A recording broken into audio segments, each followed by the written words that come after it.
Live, and this is a conversation I wanted to have for a long, long time with this man because he is the expert of the AFC South, and he's one of a few people who look like me who have been credentialed in NFL press. So it's an honor to have Mr. Patton, Mike Patton, on. Mike, how you doing? I'm doing great. How are you? Outstanding. And Mike is the host and producer of the Touring the AFC South podcast, and he's also a writer with the Sporting News. So he's got a look at the NFL from different perspectives. I want to know what you think about the recent coaching changes in the AFC South, and which ones were worth doing and which ones weren't. Of course, in the AFC South, we only had really one change. I personally thought there's probably should have been more than one change, not necessarily at the top of the chain of command, but somewhere in the coordinator range. Mhm. As far as the head coaching hire with the Tennessee Titans, bringing in Robert Salah, he brings a different feel, a different attitude. He is a leader of men. So I did like that hire. And, I was at his press conference on Thursday, and you could just feel the energy and you just feel like he was a guy that has a plan. And he's a guy that, basically he basically laid out his plan to the T with the Tennessee Titans when he met with them before getting the head coaching job. So kudos to him for getting that job. And also kudos to him for bringing in Brian Daboll as his offensive coordinator because, over time, he's developed Josh Allen as well as many other quarterbacks in his type of system. Now, people may be down on him because he didn't necessarily fare well as a head coach, but as an offensive coordinator, he's pretty doggone good. Yeah. So I did like that hire. I would say in Houston, though, I think a move should have been made at the offensive coordinator position. Nick Cali was a step back to me from Bobby Slowick.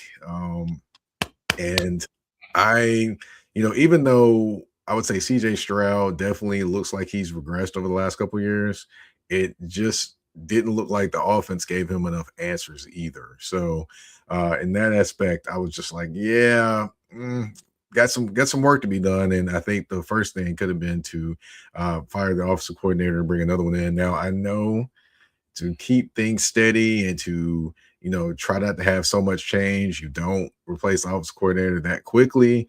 But in this instance, that offense looked unrecognizable at times. And what about the Colts? As far as the Colts, honestly, I think their issue more was, injuries as opposed to actually losing people. You defensively, I'll go over that one. Lou Anaromo is a guy that loves his cornerbacks. He likes to put them in man to man and things like that. I honestly think with losing Ward for as many games as they did, I mean, he lost him for at least 7, maybe 8 games this year, not more than that. That hurt. Of course, you got Sauce Gardner, but to me, Sauce Gardner is a guy that has all the potential in the world, but he just doesn't, the technique things. He doesn't do the technique things well enough, in my opinion.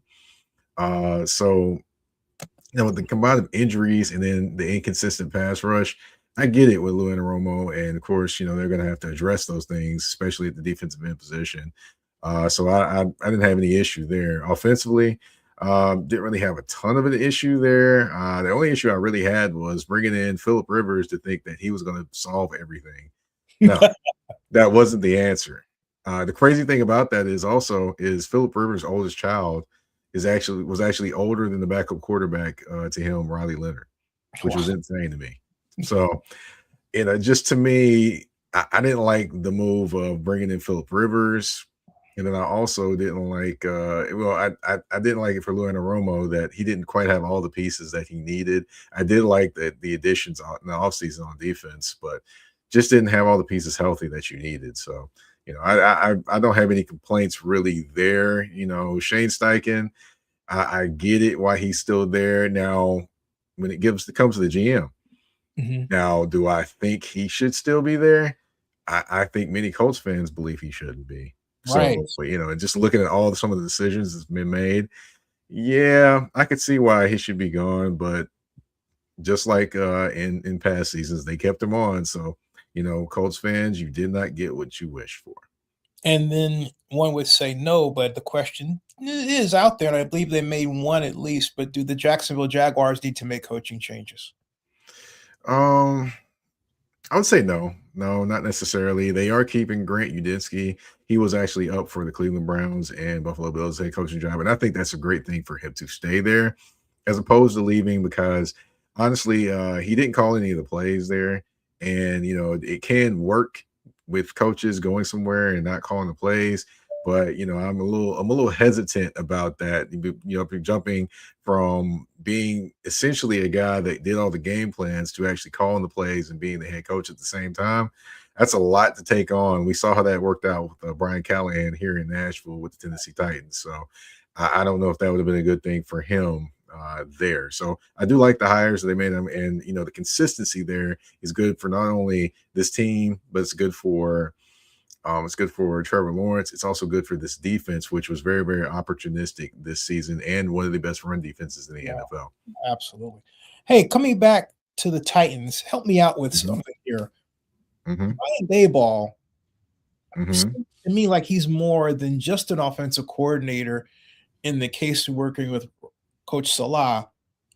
I feel like even though his title may not be, but should be assistant head coach. Uh, I could see that title, but it is what it is. If he gives him that title, that's fine. But the best thing about this connection is they have actually been connected since they were both head coaches in New York. Hmm. So they've been cool and since then.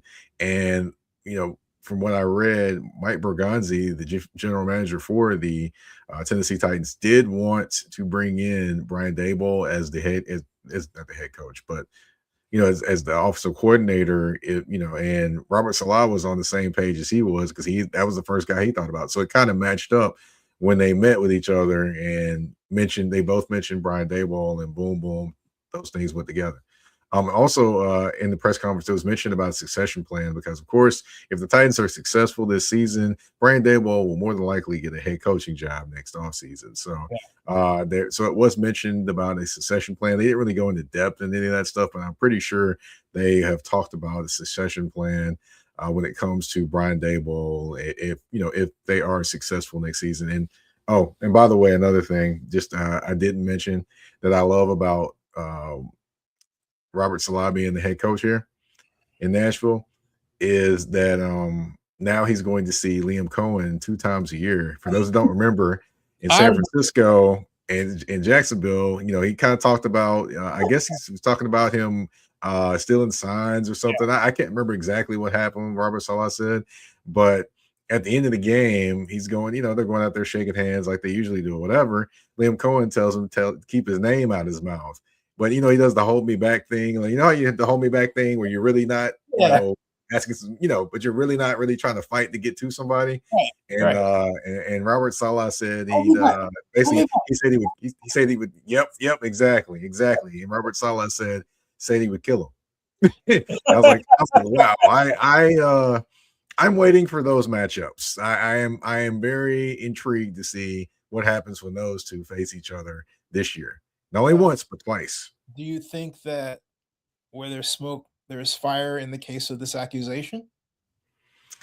I didn't really dig into it that much, so I can't really say if there is or isn't. But I'm just looking forward to the energy on both sidelines, and it what it does also, it reinvigorates the Jacksonville Jaguars and Tennessee Titans rivalry because I don't know if many remember, but one year Jacksonville Jaguars lost 3 games and they did not go to the Super Bowl. I remember. All Yep. 3 games they lost to the Right. Tennessee Titans, both in Yeah. the regular season and Yep. in the AFC Championship game versus the Tennessee Titans. Yeah. Absolutely. I completely remember that. Hey, getting also, did they talk in the press conference at all about Cam Ward and what they thought Yes. about it, how employ him, that sort of thing?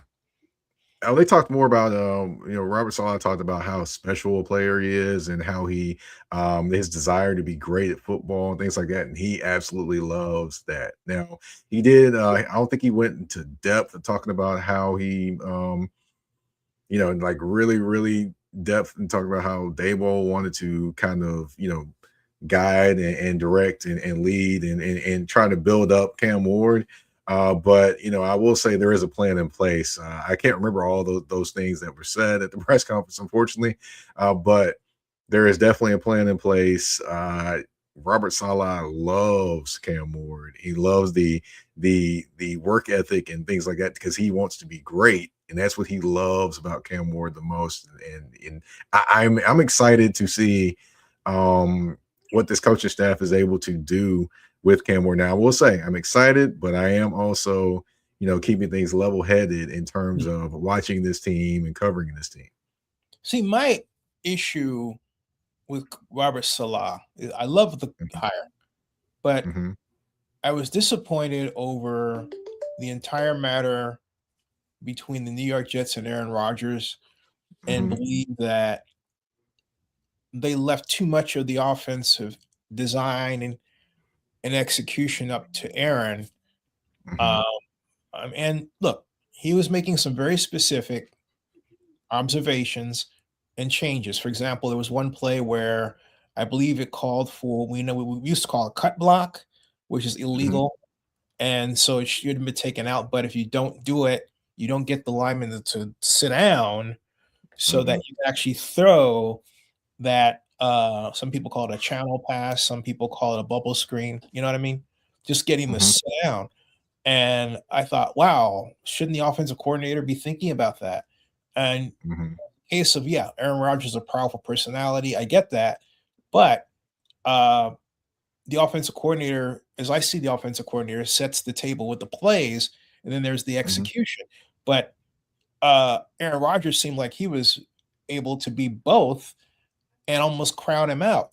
And that was under Robert's watch, Coach Salah. So I'm Mm-hmm. wondering, that's why I was wondering if it would have been better to give Brian Daboll also the moniker of assistant head coach so that the Mm-hmm. players understand that, hey, look, this man is number two, and he's not just the offensive coordinator, Mm-hmm. but he has a say. I mean, what do you think?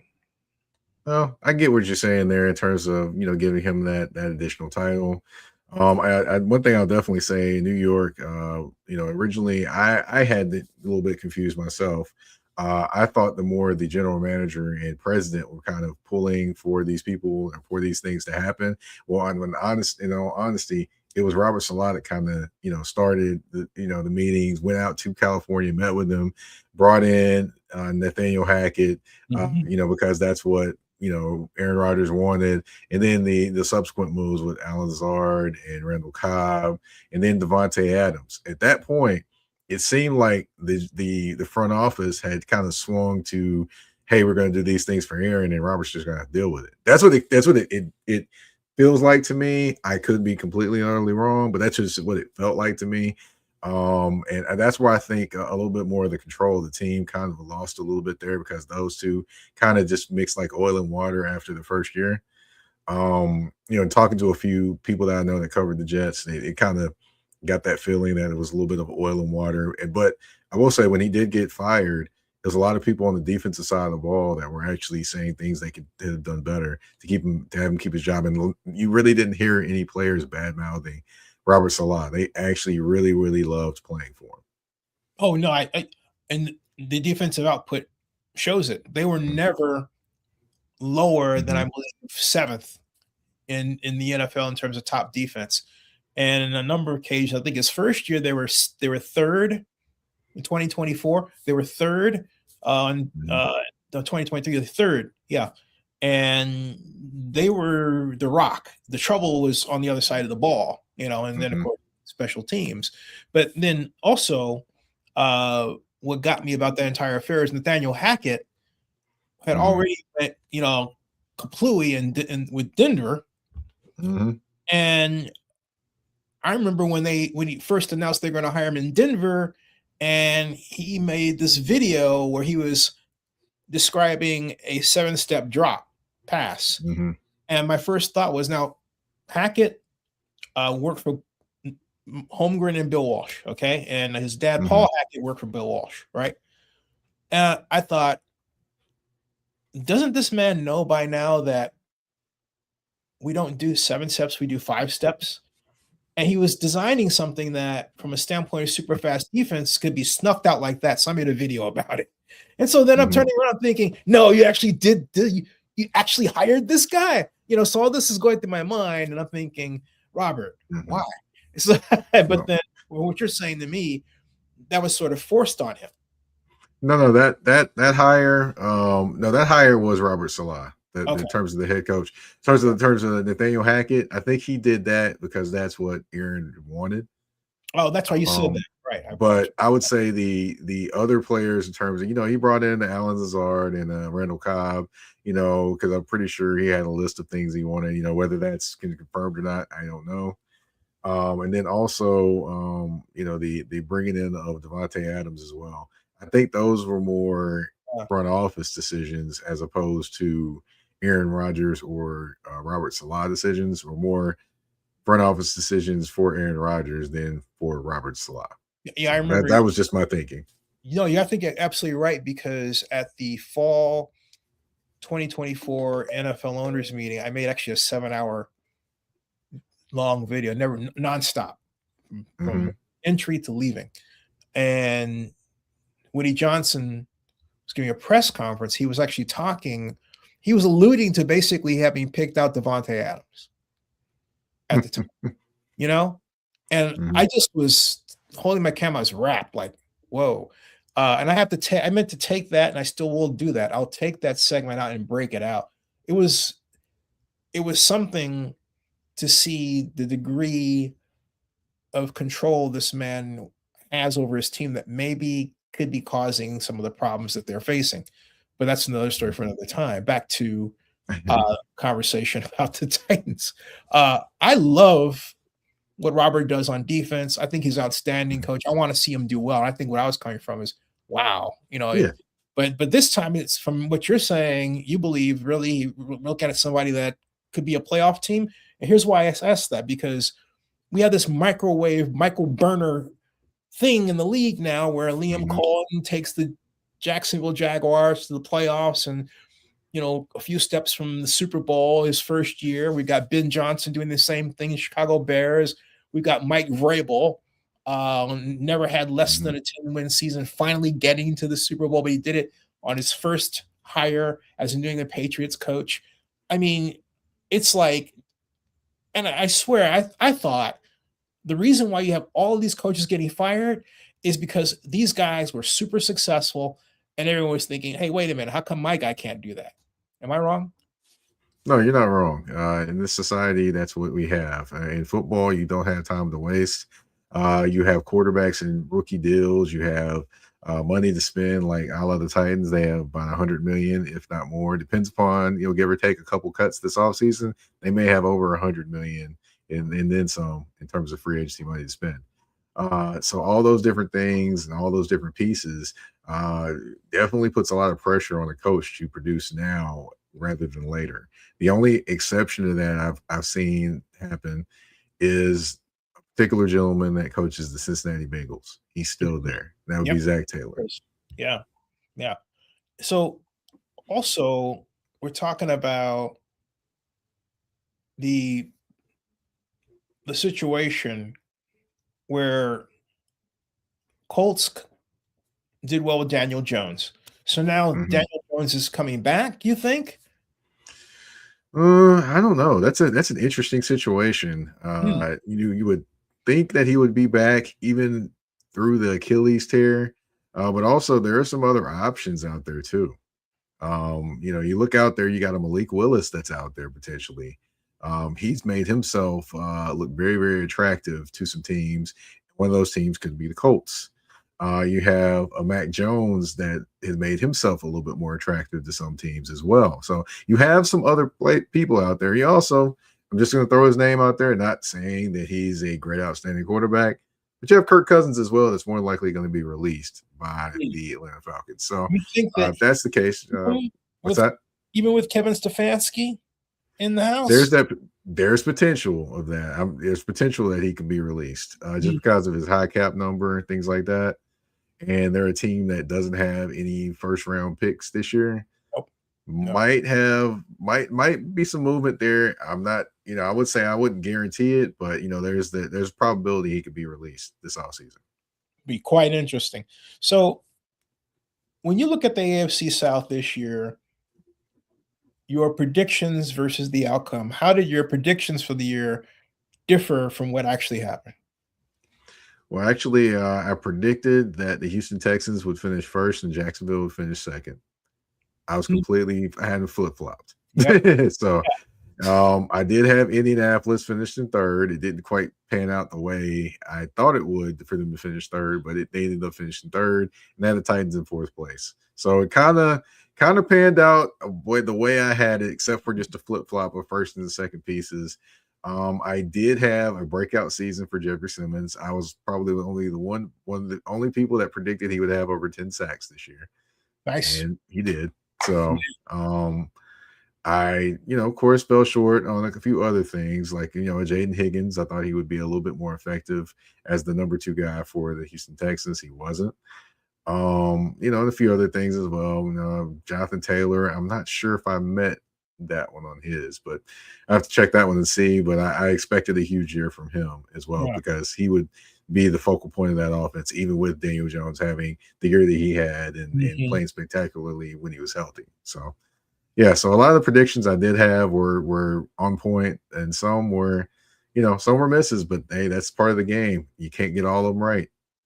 Hey, what do you think the chances percentage in terms of percentage chance? Do you think it's 50-50 that Daniel Jones comes back or 60-40 or I the think other it's way? more 60-40. I think Yeah. it's more 60-40 that he comes back. Of course, people are talking about the Achilles injury and looking at what happened to Deshaun Watson training and then re-tearing his Achilles. So I'm pretty sure they'll definitely take all the right precautions because Daniel Jones does have a history of injuries. So we'll see what happens there. We'll see. They do like their quarterback room when it comes to Anthony Richardson and Riley Leonard. They do like the quarterback room. So we'll see what happens. We'll actually see what happens with Anthony Richardson too. So, this offseason, there could be some people that come a calling and think that maybe they could fix Anthony Richardson or put him in a better position to succeed. So we'll see what happens. It's going to be pretty interesting, that quarterback position, when it comes to the Colts this offseason. And so Shane Steichen, do you think this is his put up or shut up year? Yes. Yes, I do think it is. I think it's for him, and I think it's for Ballard as well. Okay. So but if they don't succeed next year, I do think that both of them could be looking for a job. And then also, I do wonder, with Jonathan Taylor continuing to get up there in age, I mean, he's closing in on 30, Yeah. folks. When he gets to 30 or he gets closer to 30, of course, contract, that's going to be an issue. Also, it's going to be an issue. Is he happy still being there and them not, taking the next step as a team? Those would be some things to watch. I'm not saying he wants to leave or anything like that. I'm just saying those are things to potentially watch to happen. Hmm. How much do you think he would command as a free agent? I am not for sure there, but I would look towards the Derrick Henry type contract Mhm. because Mhm. if you look at the running backs in the NFL over the years, Derrick Henry has been one of the most successful, but Jonathan Taylor has been right there. He's not far behind, so he would command I didn't realize pretty good money. that. Hmm. Yeah, Let's check that out. And he's not far behind. I wouldn't say he's had 2,000-yard season or all those things, but I'm just saying in terms of the consistency with what he's done in the AFC South. I mean, one year in the AFC South, he was the better running back between these two yeah. in terms of his production. But he's there. He's up there. How come the Titans have not insisted on having a bell cow running back post Derrick Henry? I mean, maybe you could say they've tried, but I would argue Mhm, that to me, it seems like they spend more time trying to get their marquee quarterback than really mhm, developing or following the John Madden rule. Basically, first of all, you have to run the ball and you have to stop the run, mhm, right? And so mhm, now with Robert Salah, you could arguably have one part of it correct, but mhm. I'm not going to ask Cam Ward to run for me. So what about that missing piece to me of their hoisting the Lombardi trophy over their head, a running game? I'll say this: as far as the running game, Tony Pollard runs the ball hard. That's never been an issue. He's going to run the ball hard. He's going to run to what he sees. Sometimes he does miss, potential cutbacks, things like that. But he does run the ball hard. But I think it's more on this offensive line in terms of the consistency up front when it comes to the running game, as opposed to the actual running backs back there. I mean, you could have you saw when Derrick Henry was, ending his Titans career, he was actually having to fight more for yards, and he was getting those big long runs that could just take him from 0 to 100 yards really quickly. They just did not, or were not able to provide that push up front, those holes up front, so he could make things happen as quickly as possible. So I think it's more of an O line issue as opposed to actually a running back issue, because you have Tony Pollard, who's a guy that did play wide receiver at one point before he switched to running back in the NFL. And then you have Tajay Spears, who is a very, very explosive running back as well in doses.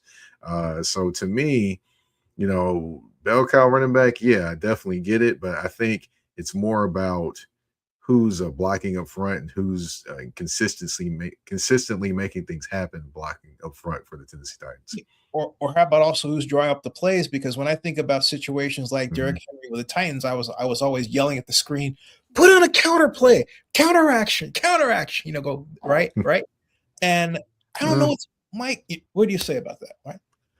I'd say this, they did run some counter action at times, but I will tell you, it wasn't necessarily the prettiest, just because, when you're having issues blocking in general, the Mhm. counter is not going to help you either, because there's missed assignments that are happening on every play. You can point, it's not necessarily everybody every single play, but it's one person misses on this play, then one person misses on this play, one person misses on this other one. And they actually, on the 4th and 1, they did run a counter play one time, and Mhm. it was immediately stuffed in the backfield. I remember. So that's why I was just like, I It's don't know if those plays are necessarily good for them. They got to get the basic part down, then go to the other parts and kind of do those more in flow and sequence. I think it would you, have been, maybe better.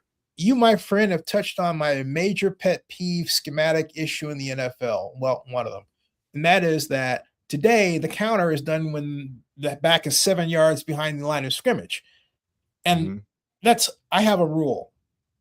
Follow the simple physics of life, which is Hmm. time motion studies.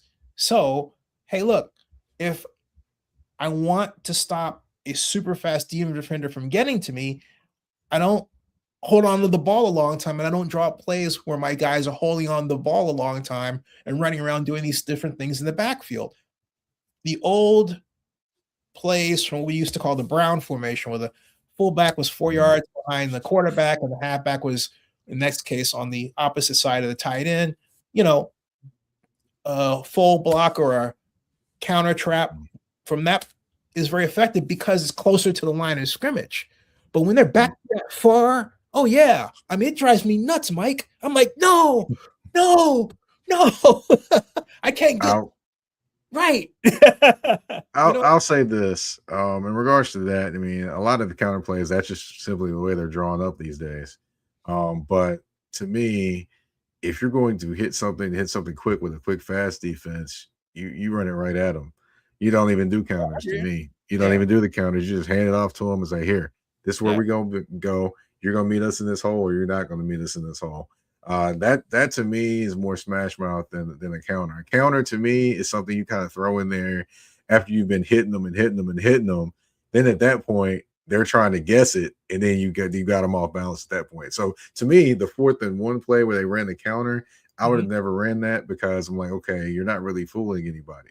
So Right. that's where I see Listen, the counter as more of a right. play that you're kind of setting them up for something. It's kind of a play you run all these different plays, and then you hit them with the counter. Not you hit them with the counter and then you hit them back with something else. See, I'm So not it's looking kind of at like a little bit backwards to me. I'm not looking at it so much from that perspective. I'm looking at Uh-huh. the physics perspective. That is, Uh-huh. if I give the ball to the back closer to the line of Hmm. scrimmage, he hits the hole and therefore that gap better, and the defense has less time to adjust. Now, defenders are ruled by superhumanly fast dudes. You know what I'm talking about. Hmm. And yet we're putting in plays that are literally making the running back sitting ducks because they're so far back there. It's like, well, I can get to you, bam. And every time every time. I made a couple of videos about this when Arthur Smith took over as the coach of the Falcons. He is trying to install his version of the zone read, and Mhm, he had I interviewed this guy as that tackle, Jake Matthews. Jake Matthews mhm. making the wild mistake of overreaching, and I'm saying you're having an overreach, and the guy's way back there, and he just reaches behind him. He goes gets them, and it's because you got your running back sitting back there, and he's just a sitting duck. So my point is Mhm. this is a time issue that is really plagued, I think, running backs in the National Football League, and they ought to strike. They ought to be like a half day strike. I'm not doing this anymore. Then he said, that's but that's I think it's just more of a I think it's more of a just a play setup thing to me. And then plus I think more if you're gonna hit them quickly, you hit them with a trap as opposed to a counter. A trap, yeah, counter. you hit them quickly with that one. That's where I was thinking when it thinks of that. Yeah, Trap, yeah. yeah. So you're a Steelers man, right? The Who old me? the old Pittsburgh Steeler, Dan Rakatovich offensive line with Mike Webster. Uh, all the dudes with like basically no sleeves. Yeah, And those were the I hear you days. there. Hey, Yes, so sir. why was Liam Cohen so effective? Honestly, Liam Cohen was so effective because he actually he came out and told you before the season started, hey, this is what we're gonna do. We're gonna start out, it's gonna be tough. Trevor's not going to be look great to start this year, but we've got a plan. We're gonna buy into this plan. We're gonna do these things, and we're going to continue to do these things, and until it gets got. And that's basically what it was. They didn't deviate from the plan of developing and helping Trevor to become Trevor, who he is now. Because at first he wasn't getting all the audibles and checks and things like that, and you could tell because you saw them two arguing with each other in the middle of a play, yelling at each other. And Yeah, then as the season went on, he's like, "Okay, cool, I got this, coach." And you saw him hitting the different passes, different places. You saw him making some of the throws he hadn't made since he was at Clemson. And it was just to me, it was just the maturation of Liam Cohen. And then also he had a better defensive coordinator this season than last season for the Jaguars. It just look, give you an example. Last season for the Jacksonville Jaguars is big third down play. Why are both of my why are my best defensive ends sitting right beside the coach? mm. Why is Trevon Walker and Josh Hines Allen sitting over there? It Made was, I get rotating players, but it makes me scratch my head at the biggest play of the game. You take your two best defensive ends out of the game. Made no sense. oh, So to me, it's almost like he unleashed those guys defensively, not Liam Cohen, but just the defensive coordinator. And then also took Devin Lloyd to an all-pro level, which he hasn't been. And now those the decisions are there for the Jacksonville Jaguars. They've got Devin Lloyd and they have got Travis Etienne. They've got to decide: are we paying one? Are we paying both? Are we paying none? yeah. And so, out of respect for your time, because I'm going to have you back to talk more about this as the season goes along because things evolve. But right now, between the four teams, which team looks the best, and which team looks like? Oh, and by the way, having said that, before I ask that question, is it also fair Mhm. to say that this is D'Amico Ryan's time to put up or shut up? I don't think he's quite there yet on that one. Okay. I think he's fine right now. Now next season, if next season is rough, then there could be a little heat there. But it's funny that D'Amico Ryan's actually the coach of that team because when he's playing for the Philadelphia Eagles, he actually sued the Houston Texans, I believe, because of their field conditions Right. Yeah. and things like that. So now he's the head coach. But I find that quite hilarious that Me happened. too. Um, but yeah, I think just he's not necessarily on the hot seat as of yet. I think next season, if it gets rough, then there could be a little bit of heat. But as of right now, no. And now my question is, who's Mhm. on the top right now and who's on the bottom? I mean, until they're knocked off, you got to put Jacksonville and Houston there. The Colts are kind of questionable right now, but I will say, you know, the offseason in terms of the coaching moves looks really good for the Tennessee Titans. However, they got to prove it on the field. So, right now I can't move them out of last place right now because I haven't seen anything on the field. So, of course, there still is an off season, there's still a draft, still OTAs, training camp, and then we play ball again. So, there's a lot of time to change those different things if you're the Tennessee Titans. So as we close, you met Bob McNair, right? Bob McNair. I have not met Bob McNair. Oh, I'm going to share something with you. I've known Bob McNair since 1999 when I met him. When I was in charge of pitching the Super Bowl on behalf of Oakland, and I met him because I went to my first NFL party or meeting ever, the Wilson cocktail party at the fall NFL meeting in Chicago, where I was supposed to give, and I did wind up giving a presentation to the Super Bowl policy committee on that Wednesday. But Monday night, I arrived early. There was this guy dressed in black, all black, mock shirt. Didn't even know who the dude was. I said, "Hey, what's your name?" He goes, "Hey, I'm Jay Glazer." So I'm in this room by myself, and another guy walks in, and it was Bob McNair. And that's how I met Bob. We had the whole room for ourselves for 30 minutes. But nice.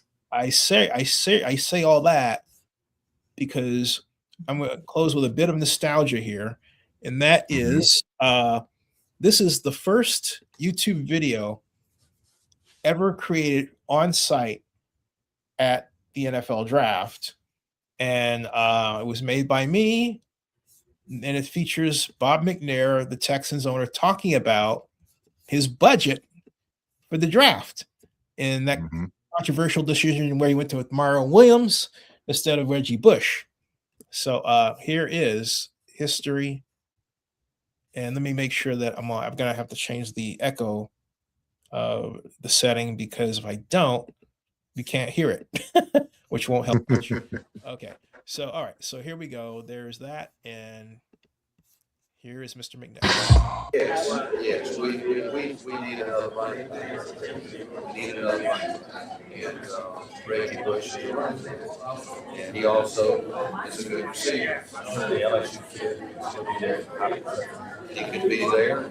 You've got the boy from Minnesota running. You've got Williams from Memphis State. You've got 3 or 4. Yeah. What if you say yes? Yes to your last offer. Well, then we know that we're not going to have any difficulties. Oh, and you want the guy. Yeah, I want to know that he's going to be in training camp. You want to get his strong because it kills the player and it hurts us.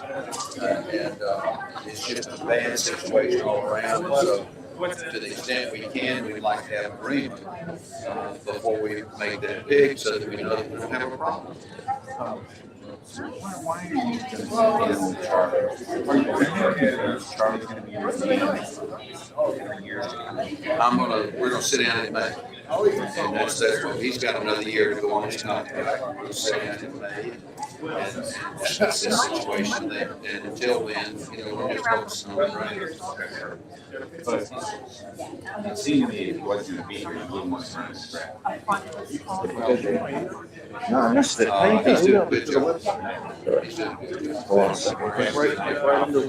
Yeah. Where you're sit down after the draft and discuss the situation. You have a rookie pool, and for each slot, there's sort of a predetermined amount that you set aside, and so really the money is not an issue. It's who we select. You guys have probably the best radio deal in the league. I got to ask you, how did you guys put that together? $75 million over 32 years, I think it's something like that. No, our team. Yeah, the organization. No. I think we have like an 8-year deal, 7 or 8-year deal on radio. But it's a strong deal. But we've got a big market and passionate fans. they listen to the radio. But it makes payroll issues a little bit easier when you Well, we have to do that along with a lot of other things. It's a lot of money that goes to the number one pick. Are you pleased with the way the organization has grown and matured? Because from a business standpoint, you're in your growth phase. Well, I'm very pleased. Last year, we were all disappointed and frustrated with the performance of our team, and certainly that wasn't acceptable. But I think we're back on track, and we've got a great coaching staff, and I feel real good about them. And we got some good free agents that we signed, and we're going to be a lot better team this year. And whoever you selected number one is going to sell you season tickets. Yeah, that's right. It's going to be a great player. I mean, look, you had 6 young men up here, and any one of them, I think, was qualified or is qualified to be a number one pick.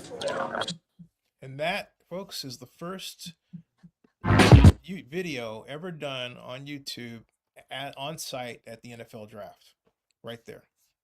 Nice. History. Yeah, thanks. And I miss Bob McNair because Bob was not shy about employing people that look like you and me at high positions. He did it with Rick Smith. He did it with my friend Tony. Tony went on to lead Special Olympics. His last name is, but Tony. But prior to that, he was his director of communications. And everywhere you went, you looked, there were brothers in high places. And as much as people make, I think, a bad judgment about him because of that whole insane asylum statement thing, I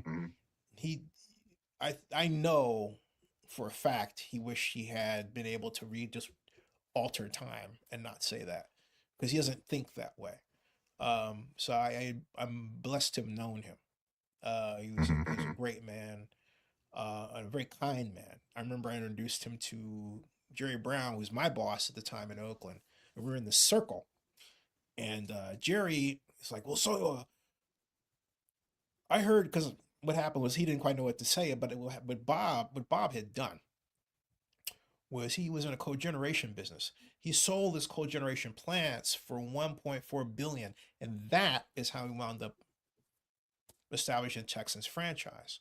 In fact, he gave the NFL $750 million. Everybody, including me, thought it was going to be Mike Ovitz, who actually I had the pleasure of meeting on the phone. Mike Ovitz was at one point the super sports agent in Hollywood, and but Mike could only cough up 550. And the story goes that he was so upset he started crying in the hotel room with the tag label. And so, so Jerry gets into this with, situation where in Atlanta, and he goes, so I heard you sold your cogeneration plants. He goes, yep, I did. He goes, oh, how much you get for him? He goes, $1.4 billion. Jerry said, oh, he's cracking me up. Because Jerry liked to for people to think he didn't get football, but he got business. Okay.